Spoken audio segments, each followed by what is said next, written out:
Hay cicatrices en el alma que no se pueden borrar. Si no dejamos que Jesús entre en el corazón de nosotros, esas cicatrices van a estar siempre abiertas. Y uno dice cicatrices porque está marcado, pero hay veces esa cicatriz está abierta y no nos deja avanzar, no nos deja vivir una vida plena, ya sea en el matrimonio, ya sea en los negocios, ya sea en tu carrera que tú vas comenzando, o ustedes como madres, nosotros como padres. Siempre hay algo, ¿verdad?, que nos quiere estorbar para poder alcanzar nuestro propósito en esta vida. Y voy a hablar de la vida de un jovencito que también la vida de él fue frustrada desde muy pequeño. Y esa cicatriz que él traía, la traía y se consideraba como nada en esta vida por lo que le había pasado. Pero hubo un hombre que lo rescató, hubo un hombre que le dio identidad. Y ese hombre en aquel tiempo se llamaba David. Hoy su nombre es Jesús.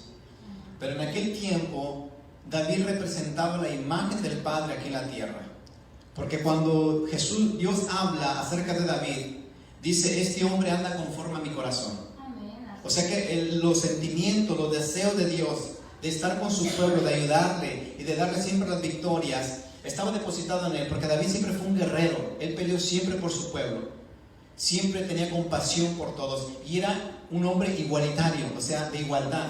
A todos les daba igual, ¿verdad? A nadie les estimaba más o menos. Él siempre se prestaba para ayudar a la gente.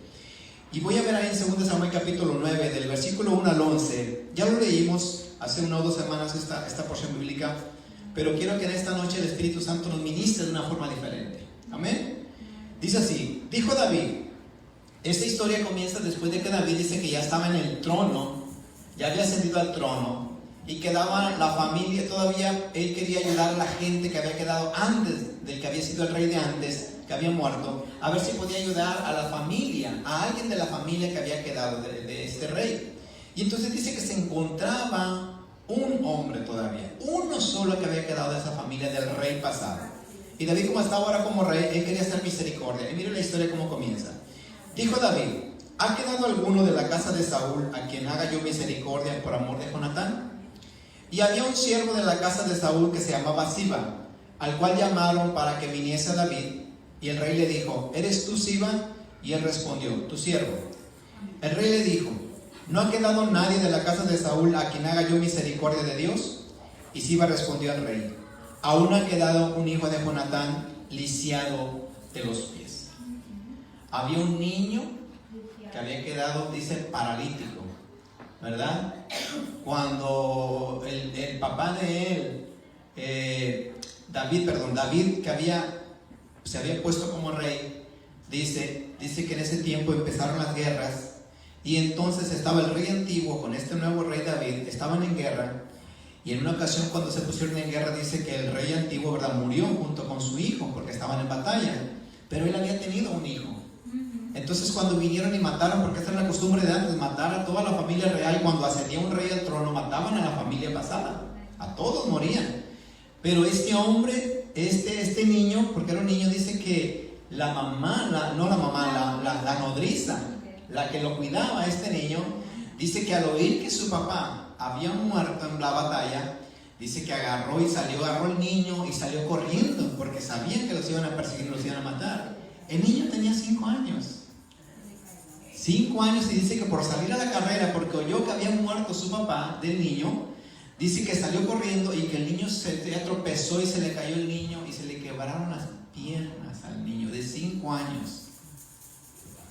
Ahí empezó.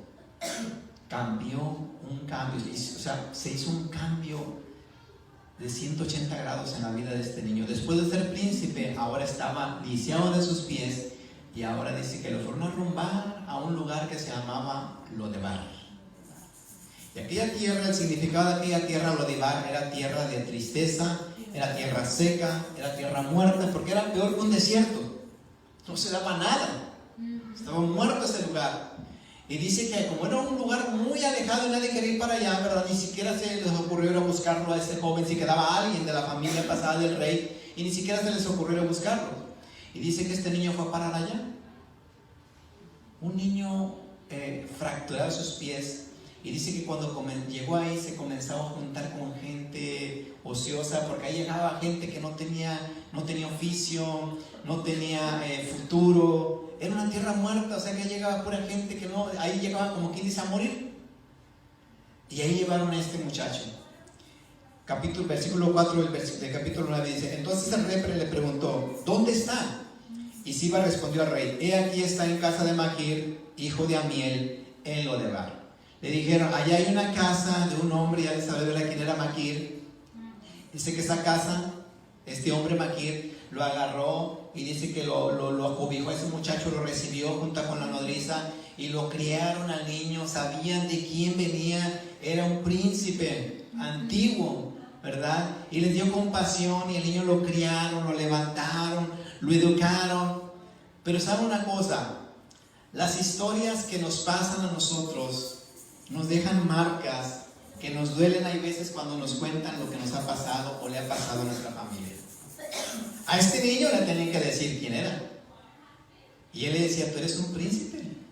Tu padre, mira, murió aquí. Mira, el rey que está ahorita fue su gran amigo, estuvo con él en el palacio, pero Dios lo escogió a él y no a tu padre. Tu padre lo empezó a perseguir a David. Y mira, pasaron muchas cosas. Y al último tu padre murió junto con tu abuelo. Y pues tú estás aquí, lamentablemente se le caíste a tu nodriza. Y el niño se quedaba con esas historias en su corazón.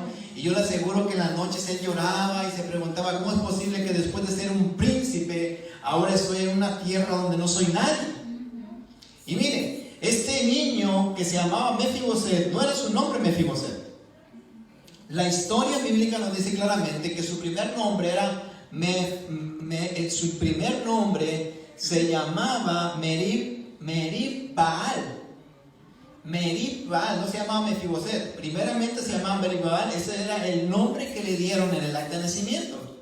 Ahora, su padre era un poco inclinado a la idolatría. Entonces, en aquel tiempo, como honraban mucho a los dioses paganos, le trataban de poner un nombre parecido al de los dioses paganos que adoraban antes. Y entonces Baal era un dios pagano en aquel tiempo, que era muy famoso y muy conocido, como hoy conocemos nosotros muchos ídolos y muchas imágenes, muchos dioses. Y dice que le pusieron, en honor a Baal, le pusieron Merib, el primer nombre, y luego Baal, que significa que honraba al dios Baal.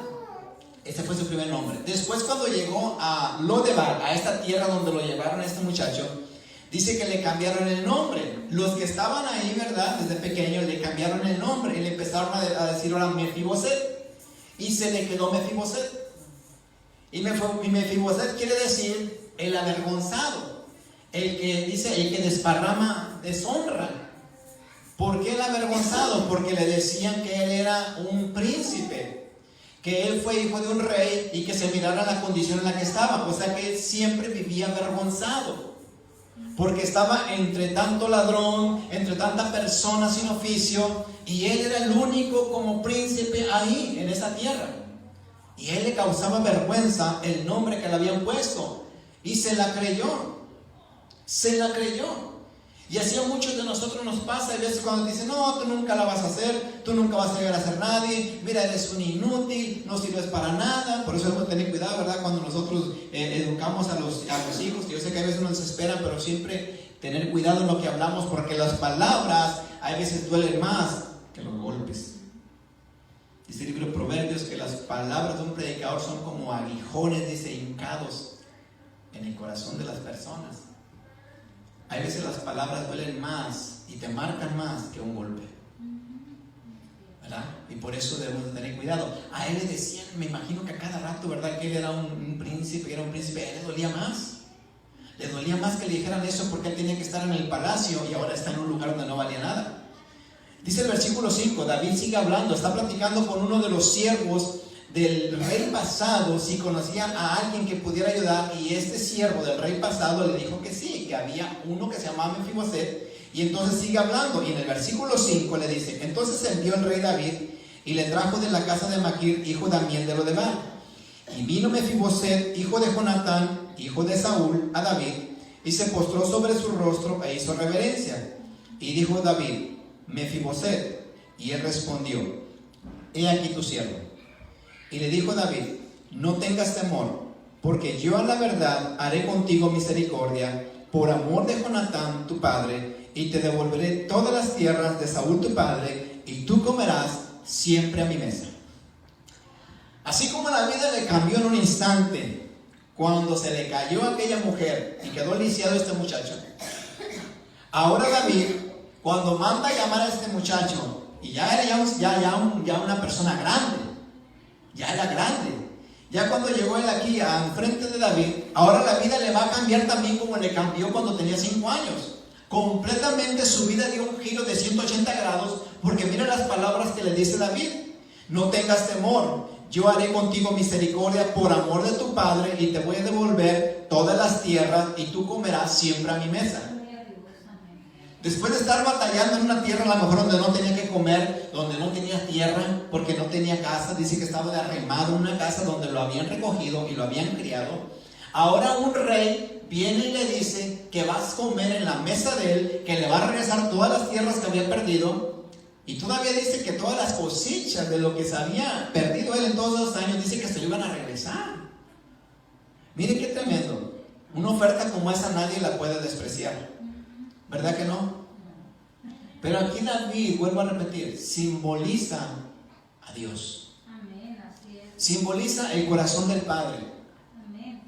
Que aunque nosotros a lo mejor vivimos una vida difícil y dura, y que a veces decimos, a lo mejor lo que yo estoy pasando no lo está pasando mi vecino, no lo está pasando mi mamá, no lo están pasando mis hermanos, mis tíos, tal vez a mí me tocó sufrir más que a ellos. Aunque uno llegara a pensar eso, Dios nunca piensa eso de nosotros, porque para Dios seguimos siendo sus hijos. Estemos en la situación que estemos, nosotros nos vemos en esa situación, pero Dios no nos mira así. Dios nos mira de una forma diferente. Porque claramente Jesús dijo aquí en la tierra cuando anduvo caminando: yo he venido para que tengan vida y la tengan en abundancia. Él nunca dijo que vino a destruir lo poco que te queda, los pocos años que te quedan de vida. No vino a decirte los vengo a destruir. Todo lo contrario, dice que viene a darnos más vida y esperanza. Cuando sentimos que no la tenemos, ahí precisamente aparece el Espíritu Santo para recordarnos las palabras que nos dijo Jesús: he aquí yo estoy con vosotros todos los días hasta el fin del mundo. Esa es una promesa de la cual nosotros nos aseguramos de que estemos donde estemos, pasemos lo que pasemos, Dios va a estar ahí en medio del asunto. A Dios no le avergüenza estar cuando nosotros estamos haciendo algo malo. Mucha gente dice: yo no creo que Dios esté en los bares. Dios está en los bares.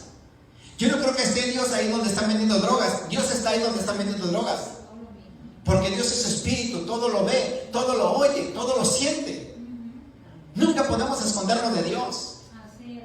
Cuando usted en la noche se pone a preguntarle a Dios: ¿y por qué a mí me tocó sufrir tanto? ¿Y por qué yo tengo un esposo así? ¿O una esposa así? ¿O unos hijos así? Eso Dios lo está escuchando porque Dios está ahí con usted en la cama. Dice que antes de que suba un pensamiento en su corazón, Dios ya lo sabe y lo conoce. Amén. Pero quiere saber si lo va a hablar. Si todavía sigue esas cosas a flor, como decimos nosotros, a flor de piel, que lo sentimos, que nos siguen lastimando. Que seguimos preguntándonos ¿por qué? Y siempre ¿por qué? Dios sabe por qué. Amén, así es. Dios no se ha olvidado de nuestra tristeza, así como no se olvidó de este muchachito que a los 5 años quedó paralizado.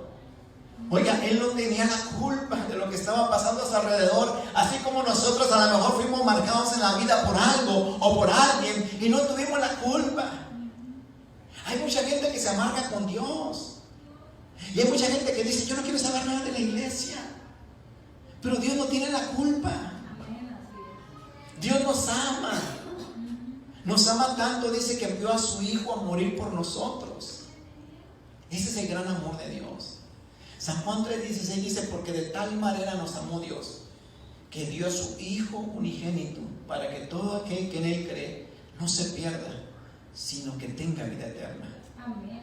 Él no nos viene a preguntar por qué le fallamos. Él no nos viene a preguntar por qué sufrimos. Él solamente viene a traer solución a tus problemas. Amén. Aleluya. Porque antes de que nosotros le digamos a Dios todo lo que nos está pasando, Él ya lo sabe de antemano. Él viene a traerte soluciones.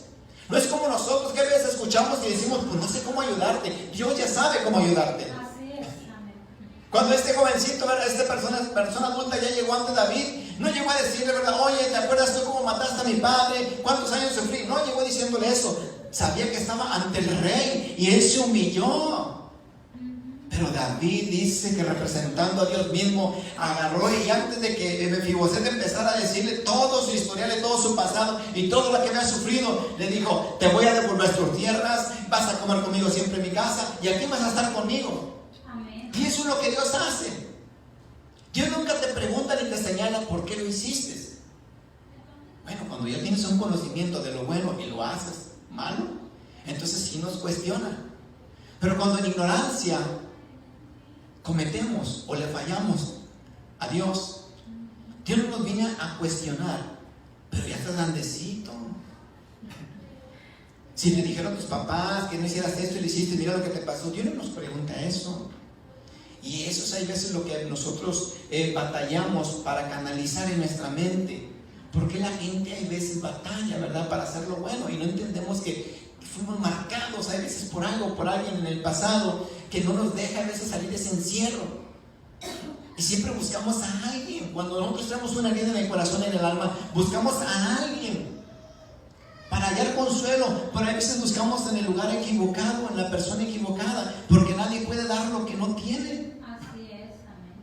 Si usted va a buscar a una persona que también está pasando por problemas matrimoniales y tiene usted problemas matrimoniales, pues como decimos en México, a buen árbol te arrimas.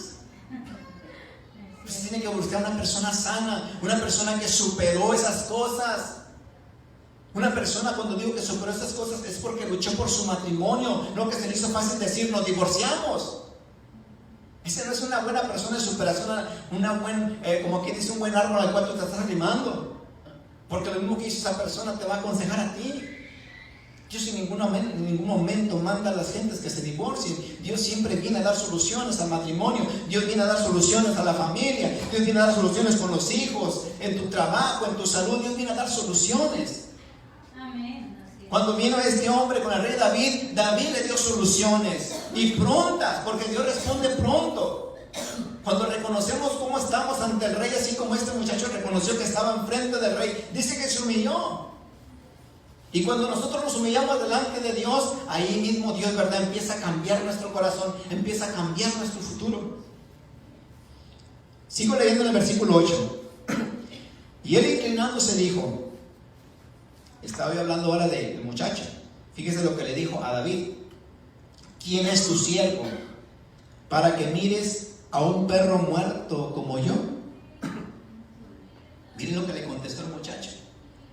Cuando David le dijo, te voy a devolver todo, o sea, David te va a cambiar, él se empezó a menospreciar y se consideraba como un perro muerto.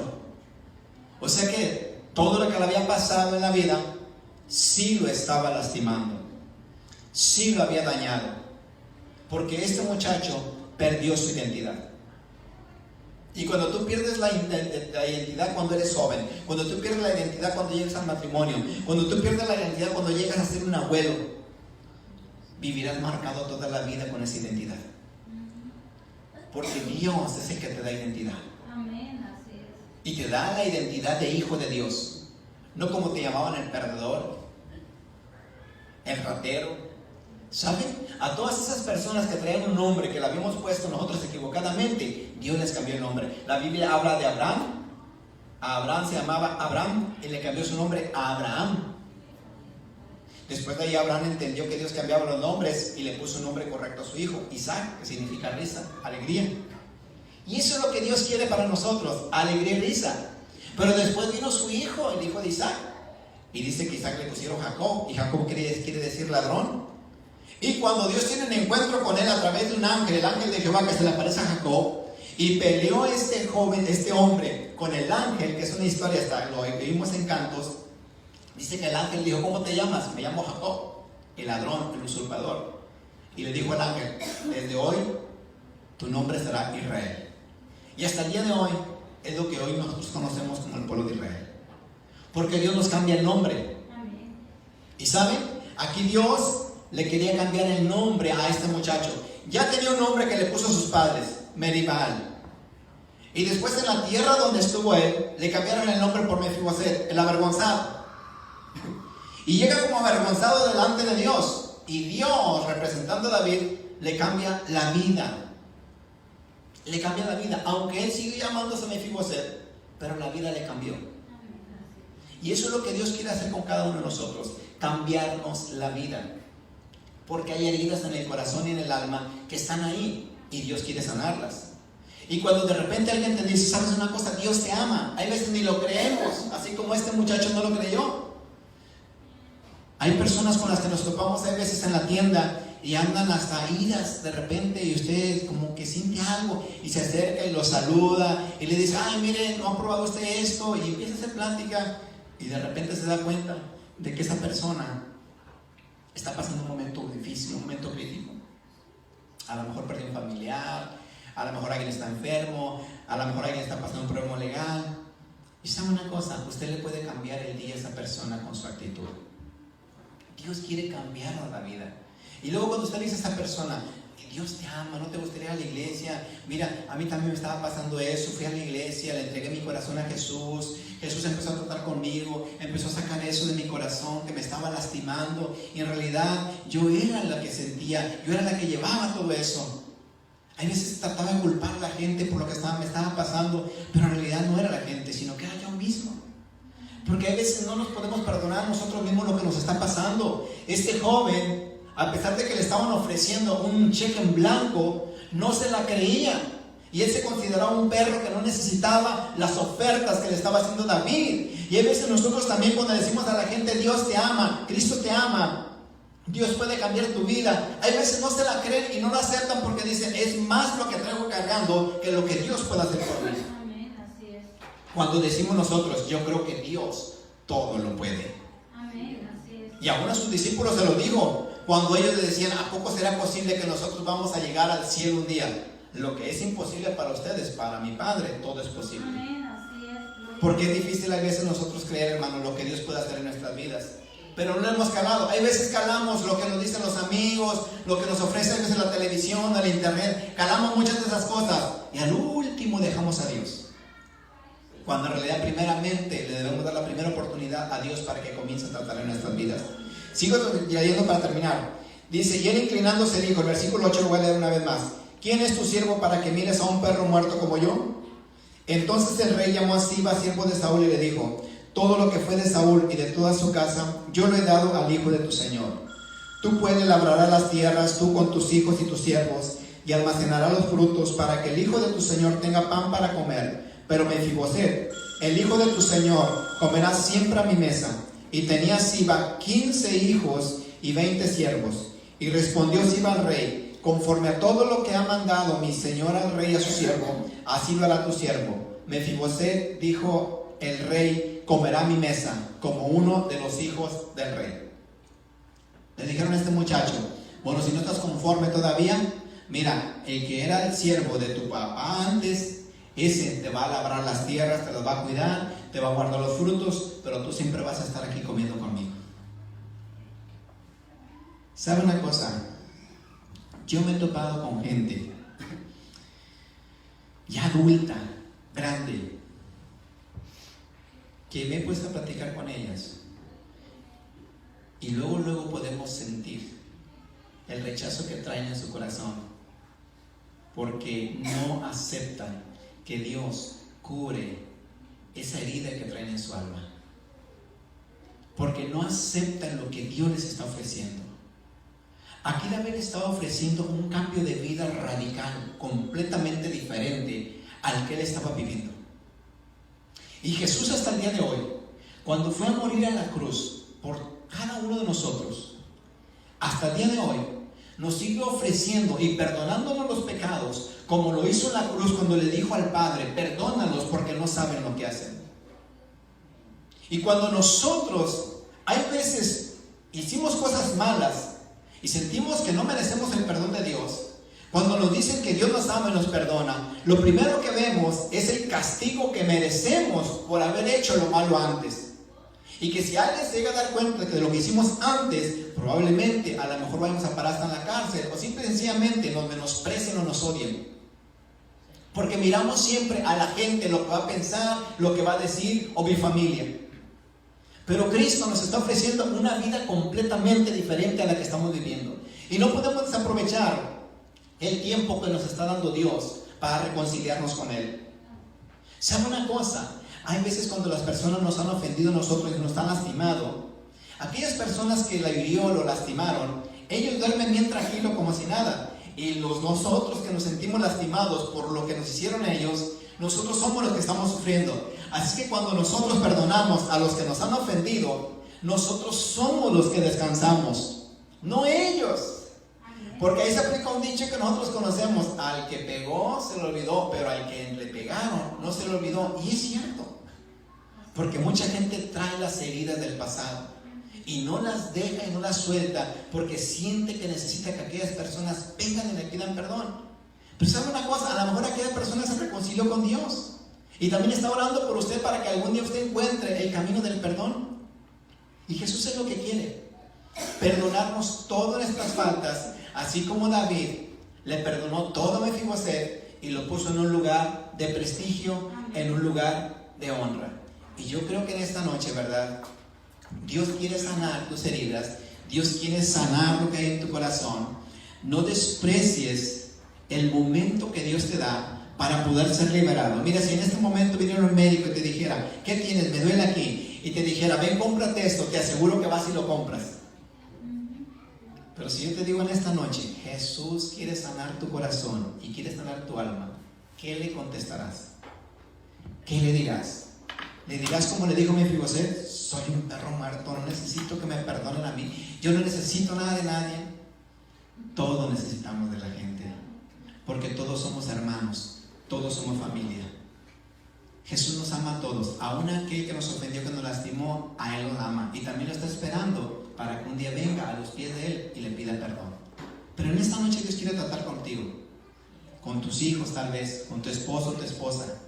Dios quiere tratar con ellos. Póngase de pie en esta noche y vamos a orar y a pedirle al Espíritu Santo que Él sea el que ministre en nuestra alma, porque yo no conozco su corazón, no conozco su vida, no sé por lo que ha pasado, ni tampoco yo puedo decirle yo lo entiendo o yo lo entiendo, porque tal vez mi problema, los problemas que he pasado no son los mismos que usted ha pasado, pero Dios sí los conoce. Dice Isaías 53 que Él sufrió nuestros dolores, llevó nuestros pecados, nuestras culpas, todas recayeron sobre Él. Por sus llagas fuimos nosotros curados. El castigo de nuestra paz fue sobre Él. Entonces hay una gran esperanza en esta noche para que usted sea liberado de esas cargas que lo están oprimiendo. Padre, en el nombre de Jesús, oro en esta noche para que su Espíritu Santo ministre nuestros corazones. Ministre, Señor, nuestra mente y nuestro cuerpo. Si hay cicatrices, Señor, que todavía están, Señor, heridas que todavía están abiertas, han cicatrizado, decimos que sí, Señor, pero todavía están abiertas, porque cuando recordamos el pasado que vivimos, lloramos. Y hay veces nos sentimos que no hemos logrado alcanzar nuestros propósitos, aquellos sueños y anhelos que tenían nuestros padres, aquellos primeros pasos que dimos, Señor, en nuestro matrimonio, y que teníamos esperanzas de hacer algo en la vida, algo mejor que lo que tenemos ahora. Señor, sentimos como que nuestros sueños fueron frustrados, como que a alguien le caímos de los pies, así como este jovencito, y todo se paralizó, todo lo que habíamos soñado, Señor, ahí se estancó. Pero siempre viene un tiempo de gracia, donde usted nos habla y nos ministra. Y ese es el tiempo, esta es la noche que usted está escogiendo, Padre, para quitar toda carga que traemos y liberarnos, Señor, de nuestro pasado. Oro en esta noche, Señor, para que su Espíritu Santo escudriñe lo más profundo de nuestro corazón, limpie, Señor, aquellas cosas que nos están lastimando. Padre, queremos rendirnos delante de su presencia, humillarnos y reconocer, Dios mío, que sin usted no vamos a poder hacer nada. Señor, nuestros pensamientos son muy cortos en cuanto a la manera de ver las cosas. Hay veces queremos que sucedan de una manera y nos sucede lo contrario, porque no están alineados, Señor, al deseo suyo de amar siempre a nuestro prójimo. Perdónenos, Señor, Perdónanos si hemos escogido mal, si hemos dirigido mal nuestras vidas, si nos hemos considerado como se consideraba este muchacho, Señor, que no valía nada. Si estamos pasando por lo de Bar, Señor, un lugar de muerte, de oscuridad, sin esperanza. Si estamos en un desierto donde sentimos que no salimos, siempre lo mismo y lo mismo. Pero hoy en esta noche usted nos da la oportunidad, a través de Jesucristo, su Hijo amado, de salir, Señor, de ese estancamiento, de salir de ese círculo, Padre. Y ahí sentimos que es como un círculo vicioso, porque siempre estamos en lo mismo y en lo mismo. Pero usted quiere darnos cosas nuevas, introducirnos a una tierra mejor, Señor, a una tierra fructífera, que todo lo que hagamos nos empiece a salir bien. Y claro que se puede hacer, Señor.